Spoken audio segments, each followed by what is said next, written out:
Assalamualaikum warahmatullahi wabarakatuh. Kita awali edisi kali ini dari berita tentang respon Ketum PSSI soal temuan Satgas Anti Mafia Bola.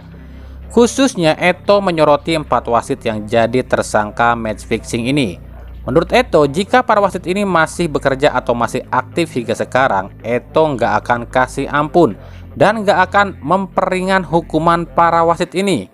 Sebagai Ketua Komite Wasit PSSI, Eto meminta pada Polri jika benar wasit ini terbukti ikut match fixing, maka keputusan Eto adalah memberhentikan para wasit ini dan meminta para Polri untuk para wasit ini dipenjara. Kemarin Satgas Anti Mafia Bola sudah rilis hasil kerja mereka dan ada indikasi match fixing yang terjadi di Liga 2 di tahun 2018, termasuk ada 4 wasit yang diduga terlibat. Ya ini bagus, kan artinya kinerja kita nggak main-main, kita sapu bersih semua yang terlibat kekotoran di sepak bola. Untuk klub yang terbukti terlibat, hukumannya sudah jelas, seperti yang sudah disepakati, ya dihukum degradasi dan tak bisa ikut kompetisi selama 1 tahun. Untuk para wasit ya, kalau mereka terbukti bersalah, hukumannya jelas, kita pecat dan kita minta dipenjara saja, ujar Erick Thohir yang kami kutip dari bolasport.com. Wasit itu juga manusia. Kalau ternyata wasitnya masih kotor, ya kita penjarakan. Apa ya? Apa ya? Apa ya? Apa iya? Buktikan Pak, jangan omdo. Buktinya sejauh ini belum ada satu pun tuh wasit yang dipublikasikan kena hukuman, padahal udah bejubelo kesalahan wasit. Lah buktinya 4 wasit yang terlibat match fixing aja PSSI nggak berani publikasikan siapa identitas mereka. Gimana masyarakat mau percaya? Bisa aja kan bilangnya, udah kok, udah dipenjara, tapi siapa namanya? Kalau dipublikasikan masyarakat kan tahu, oh itu toh wasitnya. Jadi kalau mereka ternyata masih memimpin pertandingan, masyarakat kan jadi tahu. Ini mah gimana mau bersih, wong PSSI-nya aja nggak terbuka. Bisa aja kan bilang, udah dihukum, tapi tetap ada di pertandingan, ya kan? Aduh, capek saya kalau lihat yang gini-gini terus nih.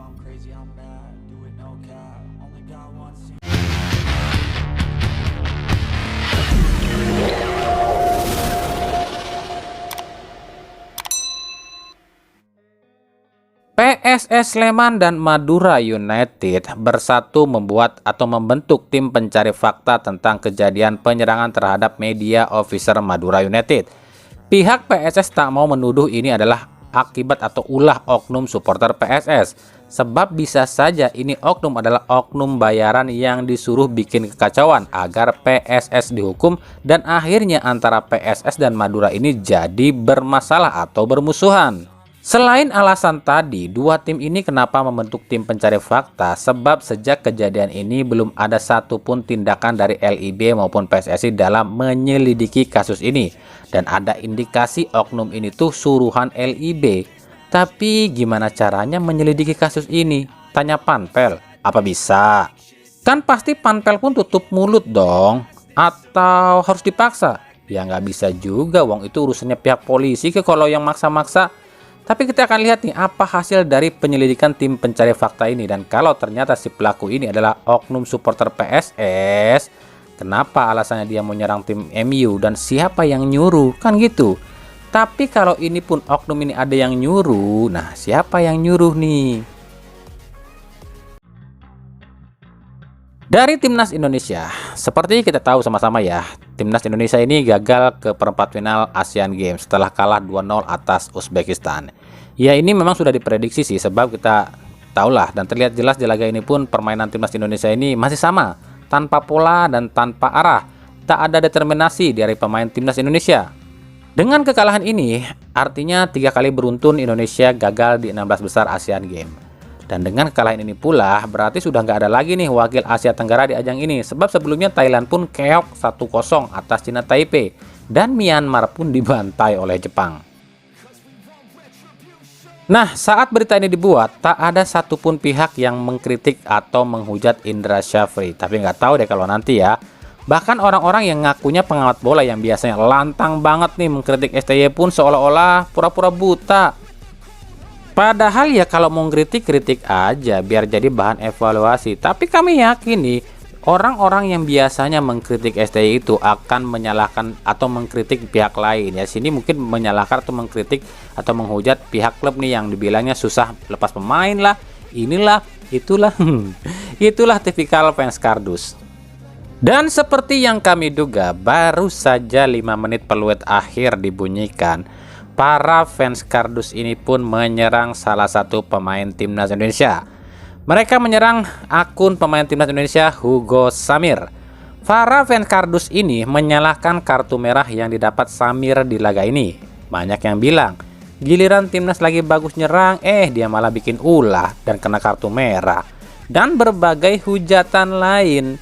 Inilah fans kardus. Giliran kemarin aja jadi penentu kemenangan di laga lawan Kyrgyzstan, dipuji setinggi langit. Giliran kartu merah kan kalah, nyalahin. Aduh, mental kardus lo pada.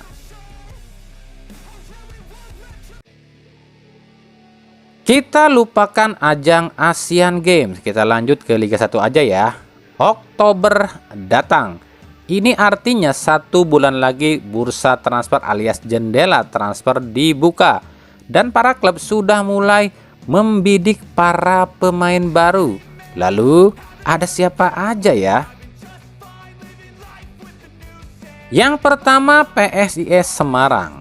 Setelah mengincar Andreas Nieto asal Kolombia untuk menggantikan Vitinho, PSIS kembali mengincar 1 pemain asing baru. Ia adalah winger asal Argentina yang kini main di Liga Malaysia, Manuel Hidalgo. Winger berusia 24 tahun ini musim lalu main 21 kali di Kedah Darul Aman dengan catatan 3 gol dan 10 assist. Hidalgo diproyeksikan menggantikan posisi salah satu pemain asing PSIS. Jika melihat posisi Hidalgo yang bisa main di 2 posisi yakni winger dan striker, ada kemungkinan posisi Bobakary Diarra yang akan terancam. Atau mungkin Carlos Fortes ya kita lihat nanti aja. BTW Hidalgo ini pun sebelumnya dirumorkan adalah salah satu pemain yang tengah dibidik oleh Persib. Yang kedua Persebaya Surabaya. Info dari pusat, pusat ya. Ya, dari orang dalam Persebaya, jika pelatih Joseph Gombau telah menyiapkan 1 pemain asing baru di posisi penyerang yang akan menggantikan Paulo Victor. Di luar dugaan, ternyata nama Mika Junko Martinez yang paling santer diisukan akan menggantikan Paulo Victor. Pemain asal Spanyol berusia 30 tahun ini saat ini main di Liga Finlandia bersama klub FC KTP. Baru tampil 2 kali dan cetak 1 gol. Sebenarnya ini agak mengejutkan sih, sebab riwayat Junko ini nggak terlalu bagus. Selama berkarir, Junko ini hanya bermain atau membela tim-tim yang kelas 2-nya di Spanyol lah. Bahkan dari tinggi tubuhnya pun nggak terlalu memadai, cuma 177 cm. Masih tinggian Mimin ya, Mimin aja 183 cm. Tapi ya kita lihat nanti aja deh apakah benar Gombau ini merekrut Junko dan apakah mampu Junko jadi pengganti sepadan untuk Paulo Victor. Nah, jika Persebaya merekrut Junko, apa ini artinya Persebaya batal nih alias nggak jadi bawa pulang DDS dari Persib? Kami nggak tahu, tapi ini kan masih sebatas rumor loh ya. Kalaupun DDS tetap hengkang, yang pasti Persib katanya sih sudah ada penggantinya nih. Ingat, ini cuma sebatas rumor loh ya, yang kami akan sebutkan ini. Dia adalah Chayon, striker asal Brazil berusia 32 tahun yang juga mantan anak asuh Boyan Hodak di Kuala Lumpur City FC, yang kini main di Liga Vietnam bersama klub Hanoi FC yang tampil luar biasa. Tampil 8 kali, cetak 9 gol dan 1 assist. Wow. Tapi kembali kami katakan, ini baru sebatas desas-desus loh ya. Hal ini disebabkan hingga sejauh ini DDS belum mau membicarakan perpanjangan kontrak dengan pihak Persib. Ya kalau DDS bertahan berarti penyerang Brazil ini nggak jadi. Tapi kalau DDS nggak memperpanjang kontrak, berarti penyerang Brazil ini deal. Lalu gimana dengan nasib Tyron nih? Kami coba mencari tahu gimana nasib Tyron. Tyron di Persib ini kan masih panjang kontraknya hingga 2024 dan Persib adalah salah satu tim yang paling males buat bayar kompensasi kontrak kalau bukan pemain tersebut yang minta putus ya. Jadi kemungkinan Persib ini akan meminjamkan Tyrone di jendela transfer ini. Katanya sih ke tim lamanya, yakni tim Swatcat di Liga Thailand. Sebab jika melihat gestur atau profil Boyan Hodak yang jarang percaya dengan pemain baru, apalagi bukan pilihan dia, ya ada kemungkinan Hodak ini nggak akan pakai Tyrone. Apalagi kita tahu tipikal Hodak yang sukanya ini dengan pemain yang lincah, ya kayak Siro gitu. Wong Madinda aja yang lincah gitu, Hodak masih kurang suka kok. Buktinya sejauh ini meskipun Madinda ini tampil reguler, tapi Hodak nggak minta pada manajemen Persib buat mempermanenkan Madinda.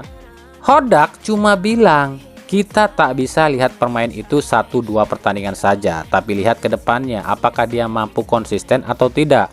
Dan saya tidak ada masalah dengan Levy, itu terserah manajemen. Yang artinya dipertahankan syukur, nggak dipertahankan pun nggak apa-apa. Itu sekelas Levy loh yang 2 kali jadi man of the match.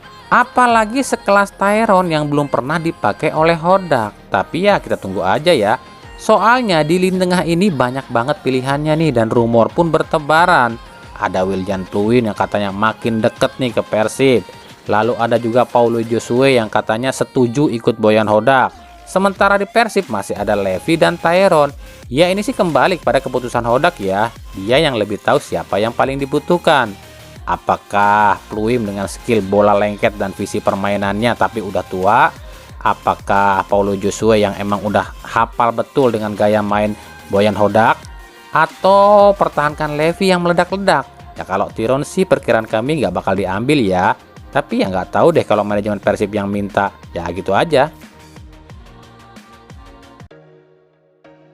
Kemudian dari Persija Jakarta, ini ada kabar yang bisa dibilang mengejutkan, bisa dibilang nggak juga sih. Kabar itu adalah katanya Persija ini menjalin kerjasama dengan Bali United untuk meminjamkan Simic ke Bali United di paruh musim ini.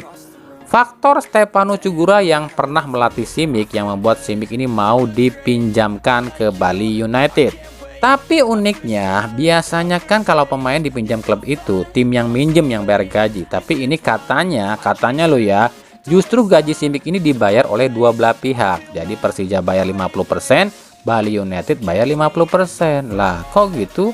Ya kalau nggak percaya, ini artikelnya, baca sendiri ya. Nah, di artikel ini disebutkan jika peminjaman Simic ini pun ada barternya. Jadi Persija ini meminjamkan Simic ke Bali United, tapi Bali United pun harus meminjamkan Irfan Jaya ke Persija. Tapi kami pribadi belum dapat info resmi atau info valid dari sumber kami di Persija. Yang pasti yang kami tahu, jika Simic ini memang fix dilepas di jendela transfer ini, tapi belum diketahui ke klub mana atau klub mana yang mau menampung Simic. Nah, itu yang udah pasti ya. Dari Rans Nusantara FC kabarnya siap menampung striker asal Portugal milik PSIS Semarang, Carlos Fortes, andai dilepas oleh PSIS di jendela transfer ini. Rumor datangnya Hidalgo ke PSIS membuat posisi Fortes terancam. Adanya Eduardo Almeida di Rans disinyalir akan membuat Fortes ini mau gabung ke Rans. Apalagi Rans kabarnya akan melepas salah satu pemain asingnya, yakni Evandro Brandao, yang dianggap kurang maksimal. Tapi rupanya selain Rans ada Persikabo juga yang berminat pada Fortes andai dilepas oleh PSIS. Tapi yang pasti PSIS tak akan melepas Fortes secara gratis ya. Kontrak Fortes masih cukup lama hingga Juni 2024, yang artinya kalau ada klub yang minat yang menebus kontrak atau pinjaman. Nah, kira-kira bang, bukan kura-kura ya, kira-kira apakah PSIS akan melepas Fortes atau justru menduetkan Fortes dengan Hidalgo nih? Nah, kalaupun dilepas, cocoknya kemana nih? Dilatih lagi sama Mas Al di Rans atau dilatih sama Aji Santoso di Persikabo? Nah, gimana menurut kalian? Yang keempat dari Persis Solo. Persis Solo pun kabarnya tengah mengincar salah satu penyerang asal Meksiko untuk menggantikan salah satu penyerang Persis Solo saat ini. Entah itu Rodriguez atau Ronnie Gonzalez. Tapi yang pasti menurut info dari Solo, satu di antara dua pemain ini akan dicoret oleh Medina di jendela transfer ini. Dan satu nama pemain Meksiko yang dirumorkan ke Persis Solo adalah mantan pemain timnas Meksiko U20 Alvaro Verda. Pemain berusia 24 tahun ini saat ini menganggur usai memutuskan kontraknya di klub Querétaro FC. Rumor Verda ke Persis Solo ini didasari kedekatan pelatih Persis Solo Leonardo Medina dengan Verda yang sama-sama pernah membela klub Montreal di Liga Meksiko. Ya, Verda adalah mantan anak asuh Medina saat Medina jadi asisten pelatih di klub Meksiko Morelia. Ya, kita akan lihat nanti.